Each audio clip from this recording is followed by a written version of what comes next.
जी अस्सलाम वालेकुम। अच्छा जी, अब हम we are going to start a new topic after the adjusting entries. ठीक है, as we know that one are जो हमारी पुरानी जो old video see that was about the adjusting entries and we have done with different questions as well. Now we are going to start with the completing the accounting cycle. Remember that whenever you are going to complete the accounting cycle, there are 4 parts or steps we have to adapt while preparing that one. Acha, like first one is a worksheet, closing processes, accounting cycle, and last one is classified balance sheet. Step by step we are going to discuss all these things. First of all, the first step, which is known as a worksheet, it is used as a tool. It's very important. I'm just telling that worksheet is used as a tool. Okay, a very important thing is that remember that when it's an internal document and that document is often called working papers. Remember that one, it is also known as a working papers, or commonly known that, or these working papers are worksheets. Remember that one. And remember that one, this is a very useful tool. Which one? Worksheet is a very useful tool for prepare in working with the accounting information. जब आप बना रहे होते हैं, maintain कर रहे होते हैं, तो उसके लिए एक बड़ा ही यूजफुल टूल होता है. और रिमेंबर दैट वन, ये इंटरनली होता है, जैसे मैं आपको पहले डिफाइन कर चुका हूँ. It's internal document, that's why external won't be able to use it. ठीक है, एक्सटर्नल डिसीजन मेकिंग के लिए इसे यूज नहीं किया जाता. Remember that one. And very important thing is that as we know that there are some required reports in accounting which we need to prepare. Remember that one, worksheet is not a required report. It is always prepared for some our own benefits. Like while preparing the worksheet, it aids the preparation of the financial statements. अब आपको पता है financial statement में कौन कौन सी बातें आती हैं. अच्छा, एक बात. अच्छा, अब सबसे बड़ी बात होती है जब आप डील कर रहे होते हैं ना with many accounts and adjustments. ठीक है, वहाँ पे एरर्स के चांसेस होते हैं. तो ये क्या होता है, जब आप वर्कशीट या आप वर्किंग पेपर्स प्रिपेयर कर रहे होते हैं, डेवलप कर रहे होते हैं या स्प्रेड कर रहे होते हैं, तो तब ये जो पॉसिबिलिटी ऑफ एरर के जो चांसेस हैं वो क्या हो जाते हैं, रिड्यूस हो जाते हैं. मैं आगे एक्सप्लेन करूँगा कैसे. अच्छा, थर्ड में अगर मैं इसके बात बताऊँ को, ये असिस्ट करता है प्लानिंग एंड ऑर्गेनाइजिंग में. किस चीज़ को ऑर्गेनाइज करने में? ऑडिट को. ठीक है, अब ऑडिट किसकी होगी? फाइनेंशियल स्टेटमेंट्स, चाहे वो इनकम स्टेटमेंट की है, चाहे वो बैलेंस शीट की है, चाहे वो कैश फ्लो स्टेटमेंट है, चाहे वो रिटेन अर्निंग स्टेटमेंट्स है, कोई भी हैं. ठीक है, वो लेटर हम डिस्कस करेंगे. अभी हम बात कर रहे हैं सिर्फ वर्कशीट के पॉइंट ऑफ व्यू से. ठीक है बेटा. अच्छा, अब याद रखिएगा, अगर मैं इसके यूजेस की तरफ बात करूं, ठीक है, अब हम पहले ही बात कर चुके हैं कि वर्कशीट जो है वो आपको मदद देती है to prepare the financial statements. अब ये जो फाइनेंशियल यानी कि जो आप वर्कशीट बना रहे हैं, तो ये आप कंस्ट्रक्ट करेंगे eight the end of the period. आपको पता है एक अकाउंटिंग पीरियड फॉर 1 ईयर होता है, उसके एंड में.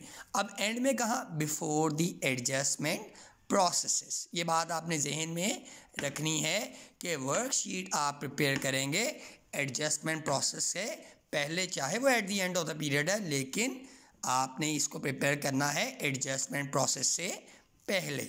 अच्छा, अब सवाल पैदा होता है कि वर्कशीट में बनाते हैं, मैं बताता रहा हूँ क्यों बनाते हैं और कैसे बनाते हैं, इसमें क्या क्या चीज़ें शामिल होती हैं.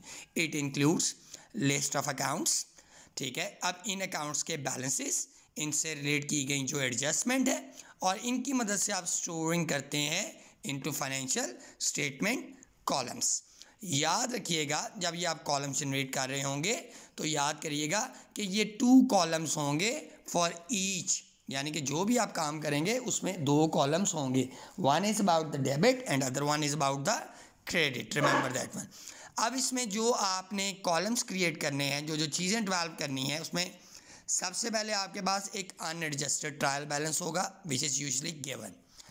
उसके बाद उसकी मदद से मेरा आपने आगे जाना है एडजस्टमेंट्स में. हम लास्ट लेक्चर्स में इसको डिस्कस कर चुके हैं. लेटर ऑन हम बात करेंगे एडजस्टेड ट्रायल बैलेंस की. इसमें भी 2 कॉलम है, ऑलरेडी डिफाइन कर चुका हूँ. मैं जिनकी भी बात करूँगा उनको हम फर्दर सेग्रीगेट करेंगे कितने कॉलम्स में?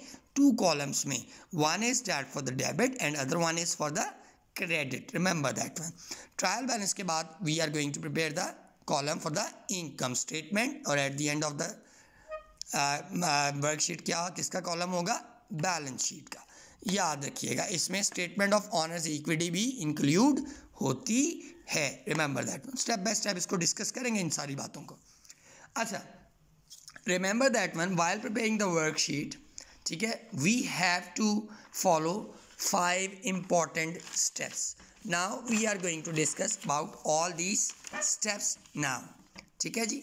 अच्छा, अब स्टेप्स में जो पहला स्टेप आता है, सबसे पहले आपने अनएडजस्टेड ट्रायल बैलेंस को एंटर करना है, किसके अंदर, अपनी वर्कशीट के अंदर। लेटर ऑन आपने मूव करना है एडजस्टमेंट्स के अंदर, फिर आपने प्रिपेयर करनी है एडजस्टेड ट्रायल बैलेंस, फिर आपने सॉर्टिंग करनी है एडजस्टेड ट्रायल बैलेंस अकाउंट्स को, किसके लिए, फाइनेंशियल स्टेटमेंट के लिए। अब लेटर ऑन आप क्या करेंगे, टोटल स्टेटमेंट कॉलम्स बनाएंगे और कंप्यूट करेंगे इनकम और लॉस, और साथ में बैलेंसेस कॉलम्स। तो मैं आपको ये एक ग्लिम्स दे रहा हूँ, एक फॉर्मेटिंग डिफाइन कर रहा हूँ। मैं लेटर ऑन इसको एक्सप्लेन करूँगा ये कैसे कैसे बनता है, वो सारे स्टेप्स भी बताऊँगा आपको। देखें, फर्स्ट जो आपने कॉलम बनाना है वो नेम ऑफ अकाउंट्स का होगा, किसका, वर्कशीट्स का। सबसे पहले कॉलम किसका होगा, आप सीरियल नंबर का भी एक कॉलम बना सकते हैं अगर चाहें तो। नेम ऑफ अकाउंट्स आएंगे बेटा, फिर सबसे पहले अनएडजस्टेड ट्रायल बैलेंस, ये गिवन वन होगा, जो डेबिट की आइटम्स होंगी डेबिट में मेंशन करेंगे, और जो क्रेडिट की आइटम्स होंगी वो क्रेडिट में। फिर एडजस्टमेंट्स देखेंगे कि इन एडजस्टमेंट का इन पर्टिकुलर आइटम्स पे क्या इन्फ्लुएंसेस आए, ठीक है, वो हम लेटर ऑन पहले बात कर चुके हैं, हम एडजस्टिंग एंट्रीज कर चुके हैं, वही एडजस्टमेंट यहाँ पे डिस्कस होंगी, और इनकी मदद से ये जो अनएडजस्टेड ट्रायल बैलेंस होगा, हम बेटा इसको क्या करेंगे, एडजस्ट करेंगे। एडजस्ट करते हुए हमें पता है फिर वही बात, डेबिट का कॉलम होगा और क्रेडिट का। इस एडजस्टेड ट्रायल बैलेंस से हम सॉर्टिंग करेंगे और मूव करेंगे किसमें, इनकम स्टेटमेंट में।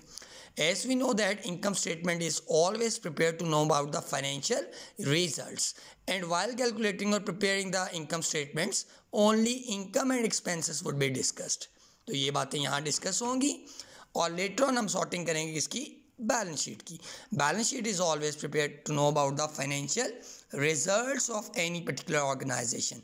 तो उसके लिए भी देखें आप, एक डेबिट कॉलम है और एक क्रेडिट है, ठीक है जी।